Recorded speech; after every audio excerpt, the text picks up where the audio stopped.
Pombache est une petite ville située sur l'île de Santo Antão, la plus occidentale de l'archipel du Cap-Vert dans l'océan Atlantique. Une trentaine de pêcheurs y sont installés et ils sont toujours plus nombreux. Le métier attire les hommes jeunes. Adirson, 26 ans, lui-même petit-fils de pêcheur, n'a pas les moyens d'acquérir un bateau à moteur. Heureusement pour lui, les pêcheurs locaux ont récemment reçu cette embarcation toute neuve du gouvernement du Cap-Vert, les fonds étant issus de l'accord de partenariat entre le pays et l'Union européenne. Désormais, les plus jeunes peuvent apprendre le métier en mer tout en gagnant leur vie.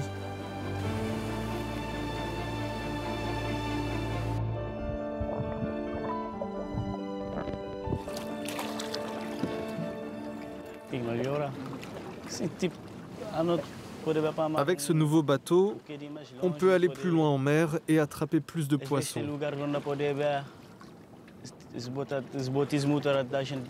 Il peut être partagé entre plusieurs pêcheurs sans aucun problème. Donc si quelqu'un a besoin d'un bateau et n'en a pas, il peut utiliser celui-ci. Le partenariat avec l'Union européenne ne se résume pas à la mise à disposition de nouveaux bateaux. Le village de Montetrigo se trouve dans un secteur isolé de Santo Antão. Le marché aux poissons le plus proche se trouve dans la ville voisine, à une demi-heure de bateau. Ce qui est problématique pour les pêcheurs, car dans ce climat chaud, le poisson se dégrade rapidement. Il leur fallait un moyen abordable de conserver leur prise.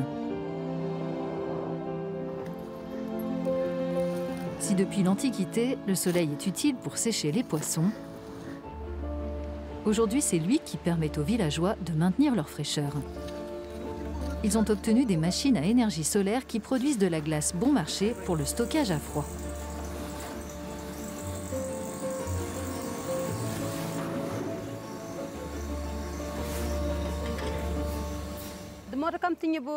Cette installation facilite vraiment la vie des pêcheurs, car maintenant, quand ils attrapent du poisson, ils n'ont plus besoin de l'amener tout de suite au marché.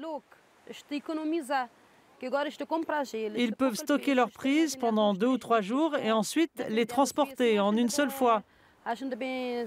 Ils font des économies importantes en utilisant moins de carburant pour les trajets en bateau.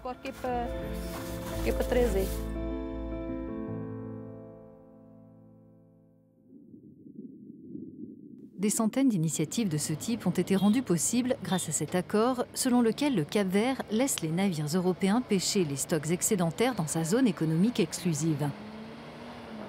En échange, l'Union lui verse 750 000 € par an, essentiellement pour soutenir la pêche locale. Ces prises, débarquées par un navire espagnol au port de Mindelo, sont transformées dans cette usine sur place. Elle appartient à un important fournisseur européen, mais la quasi-totalité des travailleurs sont des locaux, dont 70% de femmes.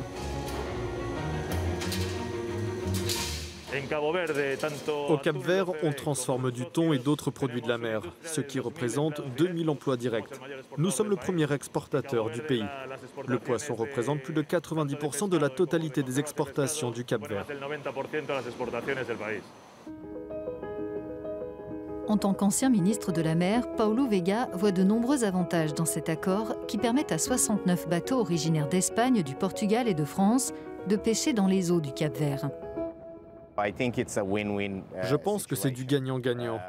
De la part de l'Union européenne, nous recevons non seulement un soutien financier, mais il y a aussi un transfert de savoir-faire et de technologie. De notre côté, nous leur donnons la possibilité d'explorer de manière durable nos ressources halieutiques.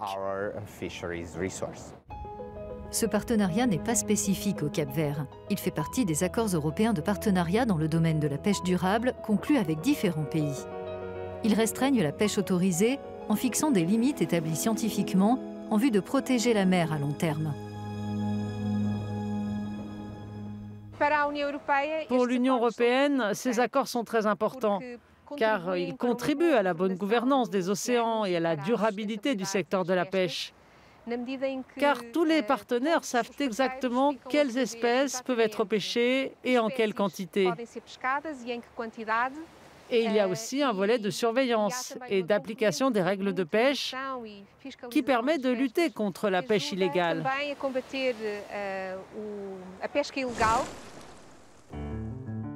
Direction la Côte d'Ivoire, autre pays d'Afrique de l'Ouest où la pêche illégale est un problème de fond. Maxime Diomende dirige l'équipe du nouveau centre de surveillance des pêches à Abidjan, dont la création a été possible grâce au financement, là encore, d'un accord européen de partenariat.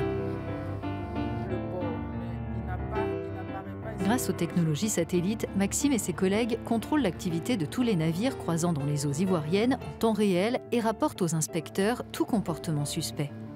On a tous les éléments qui nous permettent de pouvoir interpréter l'activité de pêche du navire grâce à sa vitesse, à son cap et également aux coordonnées géographiques de là où il doit pêcher. Selon le coordinateur local du programme d'appui à la gestion durable des ressources halieutiques, les efforts pour combattre la pêche illégale en Côte d'Ivoire donnent des résultats prometteurs. Le phénomène semble s'être fortement réduit depuis que les infractions sont systématiquement sanctionnées par des amendes.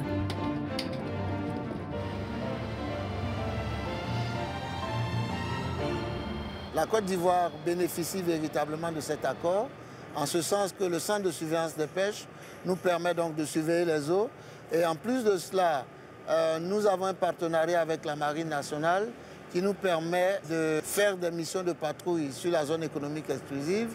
Nous réussissons donc à empêcher les navires pirates de venir détruire la ressource halieutique. L'Union européenne s'intéresse aussi à la question car la plupart des poissons débarqués au port d'Abidjan finiront dans les assiettes des consommateurs européens. Et ce alors qu'ils sont de plus en plus sensibles au caractère écologique de leur alimentation et aux conditions de travail dans les pays qui la produisent. Aujourd'hui, le consommateur européen veut consommer un produit où il connaît d'où vient le produit. Est-ce que les gens qui ont produit ces produits ou pêché, si c'est les pêcheurs, ne souffrent pas? Est-ce que ces produits ne contribuent pas à la détérioration de la nature? Et donc l'Union européenne s'inscrit dans ces contextes parce qu'on veut vraiment arriver à toutes les chaînes des valeurs, à une durabilité et donc satisfaire aussi la demande du consommateur et contribuer à sauver notre planète. Aujourd'hui, les accords européens de partenariat couvrent plus de 13 pays des océans Atlantique, Indien et Pacifique. Ils favorisent leur croissance économique tout en ouvrant des zones de pêche durables à des centaines de navires européens.